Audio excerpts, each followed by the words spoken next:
everyone, stop scrolling because we're gonna talk about your school, your taxes, your street. They could all be changing right now, and you probably have no clue. So we're exposing 5 shocking secrets unfolding right here in St. Johns County, Florida. Things that could impact your home, your wallet, your family, and by the way, number 4, it might literally change your evacuation plan. Buckle up, this isn't a rumor, this is real. Dun dun dun. Perfect. Exactly. No fluff, no filter. We're calling out real neighborhoods by name. Fruit Cove, Trailmark, Ponte Vedra, Silverleaf, World Golf Village. If you live here, one of these will hit close to home. Let's jump right into shocking thing number 1. The rezoning shake-up nobody's talking about. Parents, this one's for you. The St. Johns County School District is pushing a major rezoning tied to 2 brand new K-8 schools.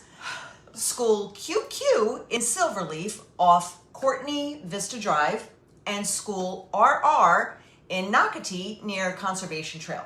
These are scheduled to open for the 2026-2027 school year, and thousands of families could get reassigned without realizing it. Again. Right. So if your kids go to Wards Creek Elementary, Liberty Pines Academy, Mill Creek Academy, Pine Island Academy, Trout Creek Academy, or Passetti Bay Middle School, you're going to need to listen closely. Geesh. These zones are on the chopping block.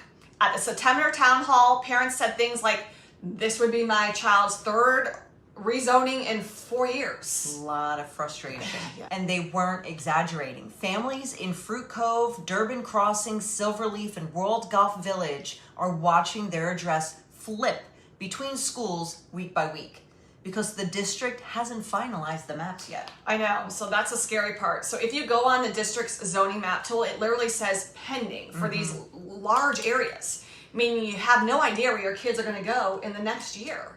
And some of the draft lines, they run right through neighborhoods off Silverleaf Parkway, Cedar River Road, and International Golf Parkway. That's what happened in Durbin. Multiple times. Yes. So if your street borders one of these roads, you could wake up in a new school zone by next fall. No notice, no choice. And a lot of parents have spoken out about that. Yes. It's frustrating. And the poor kids. I feel bad for the kids. So much growth though. I know.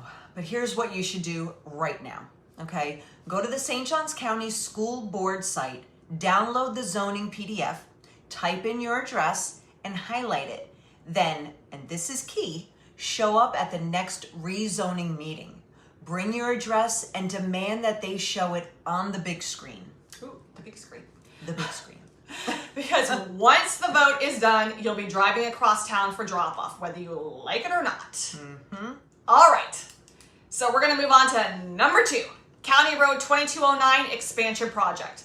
So it's supposed to relieve traffic, but Sure it is. Yeah, but for many homeowners, it's going to do a lot more than that. This is the $30 million construction project turning County Road 2209 into a 4-lane highway from Silverleaf Parkway all the way to State Road 16, cutting through International Golf Parkway.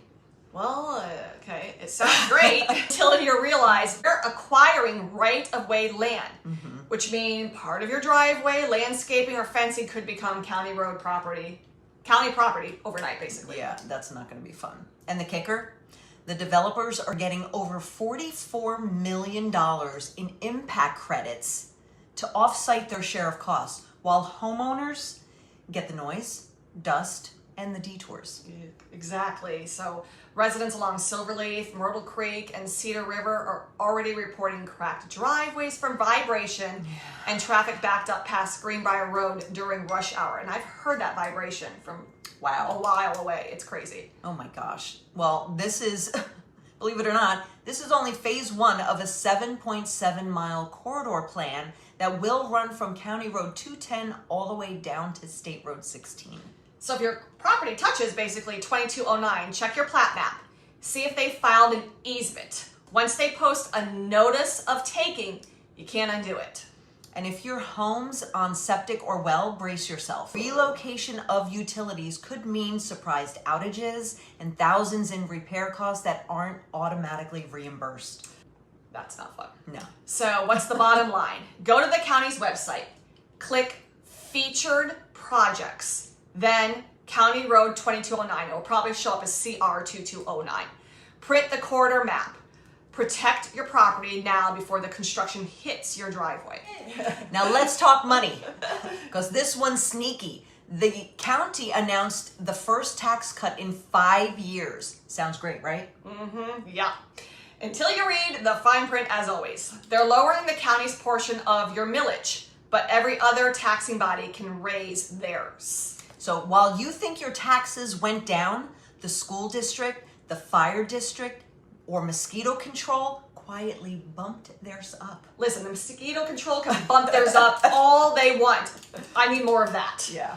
Homeowners in Ponte Vedra, Valana Beach, Palm Valley, and even World Golf Village are seeing bills that are higher than last year, even though headlines say tax cut approved. Truth is, your tax burden is what matters, not one line on a spreadsheet. So pull your trim notice, that little notice you get in the mail, but you can also find it online. Compare each section, county, schools, fire, mosquito, water management, then look at your total millage from last year. If that number's gone up, congratulations. You've just been hit with the St. Johns County tax cut that isn't. And Congratulations. Yay! And unless you show up at the public hearings or submit written feedback before they finalize rates, they assume that you're just fine with it. So don't just complain on Facebook. Show up, speak up, and hold them accountable. All right, number 4. This one can literally actually save lives, so pay attention to this one. St. Johns County just redrew its evacuation zones this summer. Some residents who used to be in safe areas are now suddenly in high-risk areas. That's right.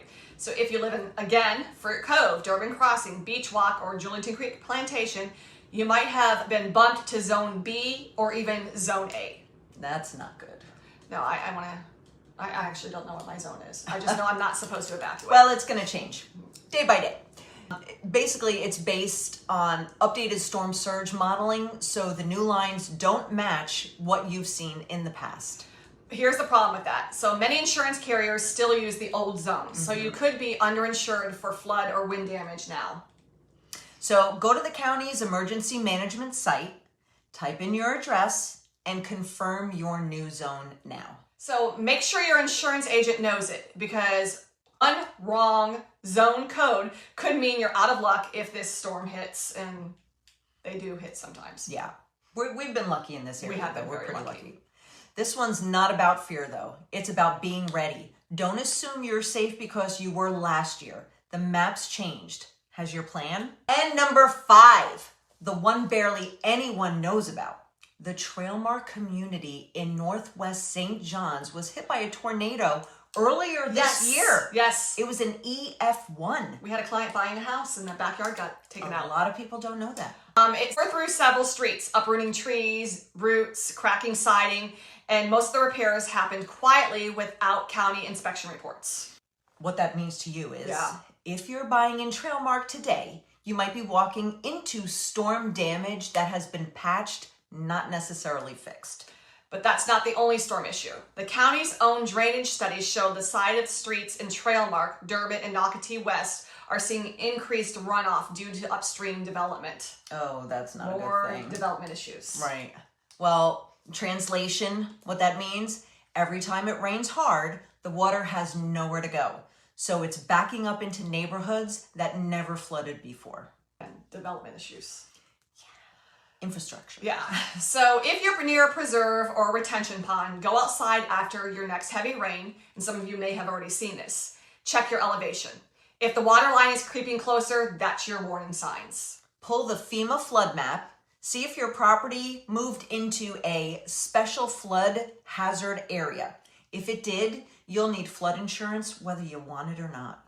And if you're selling a Trailmark, make sure your seller's disclosure includes the tornado event. Transparency prevents lawsuits later. Yes, it does. We tell people that all the time. Be brutally honest. So again, we've thrown a lot at you very fast. Yes. Rezoning, roads, taxes, storms, and floods. These are things that every homeowner in St. Johns County, you really deserve to know. You need to know this. Yeah. And if you're new here, surprise! Welcome to the fastest growing county in Florida. where change happens overnight and nobody tells you until it's too late, except for us. We're gonna tell you now. So now we've introduced ourselves properly. I'm Heather. And I'm Danielle. And together, we're Team Heather and Danielle. I made that difficult to remember. Top real estate agents here in Northeast Florida. Our mission here is to keep you informed, not just about homes, but about everything happening in your community that can affect your investment and your life. So here's your homework. Yes, you have homework. Check your school zoning, pull your trim notice, confirm your evacuation zone, look up the County Road 2209 project map, review your flood zone on FEMA. And if you want, you can drop your neighborhood name in the comments below and we'll build a custom map overlay showing which of the 5 risks that we just mentioned might impact you directly. Don't forget, like, share, and subscribe. Next week, we're revealing 5 upcoming developments that will shock St. Johns County. And trust us, you haven't heard anything yet. Yeah, it's a lot. So stay informed, stay curious, and we'll see you in the next one. Have fun.